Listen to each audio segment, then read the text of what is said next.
From this to this. Opo, kakain nga po kami ngayon sa labas. Paano ba naman 200k followers na po kami? At ito na po yung magiging celebration namin, no? Magluluto po sana si Mommy. Kaya lang wala na talagang oras. Kawawa naman siya kung pipilitin pa namin, no? Kaya dito naman kami kumain sa KFC. At tuwing ganitong kakain kami sa labas, dito talaga kami nagtatagal sa pagpili ng mga kakainin namin. Paano ba naman kasi? Ba't iba kami ng paborito? At pag ganitong nasa cashier na si Mommy, ibig sabihin, final na yung desisyon namin. Grabe, parang may pinagdaanan na test talaga, no? At habang nagbabayad nga kami dyan, nagulat kami kasi biglang may nag-play ng vlog namin.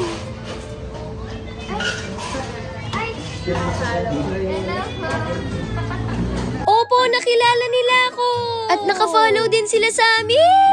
Shoutout po sa inyo. At sa puntong yan, dito nga po namin piniling kumain sa taas. Kasi nga magse-celebrate kami. Para naman wala kami masyadong maabala, at inumpisa na nga po namin dyan gawin yung mga balloons. Opo, balloons lang. Bibili pa sana kami ng cake, kaya lang sobrang bilis talaga ng followers. Ay nako, maraming salamat po sa inyong lahat. Dati napapanood lang namin yung mga ganitong celebration. Ngayon kami na yung nagse-celebrate. Kita niyo naman si Mommy dyan, todo effort talaga. Ay nako, hindi halata dyan na mga gutom na kami, pero ang totoo, nagwawala na yung mga bulate namin sa tiyan. Putukin ka na kaya tong mga balloons. Hoy Zoe, hindi ka gaganon. At ito nga, sa wakas, dumating na yung mga in-order namin.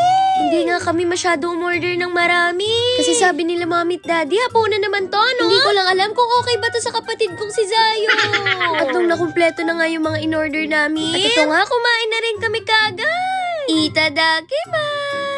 At habang kumakain nga kami, sabi ni Daddy sa akin, kilala niya daw yung may-ari ng KFC San Juan. Nung tinanong ko kung sino, ang sagot niya sa akin, secret! Ay naku Daddy, nakakatawa. Ganito rin ba kayo pag kumakain sa KFC?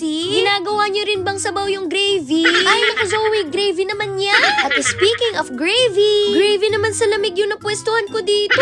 Paano ba naman? Sa akin pala nakatapat yung aircon, Sana naman hindi ako maging yelo nito bago umuwi. At masayang-masaya nga po si Daddy dyan. Kasi natikman niya ulit yung paborito niyang coleslaw. At dahil nga po nilalamig ako, ito naman yung sa akin, ice cream. Zoe, ang galing-galing mo talaga. At nakakatuwa nga po kasi may nakakilala kay Mommy sa baba. Kaya nalaman nila na nandito ako sa taas, kaya ito, nagpa-picture sila sa akin. Maraming salamat po sa inyo. And shoutout na rin po sa inyong dalawa. At nung tinanong ko yung pangalan niya, ay nagulat talaga ako. Erika. Shout out at Erika. What a coincidence. Thank you. Pagkita ni Ate Erika. Zoe. Ano tayo yung part 2 At pagkatapos nga po namin mag-celebrate, ay umuwi na rin kagad kami. Ayun lang. Bye!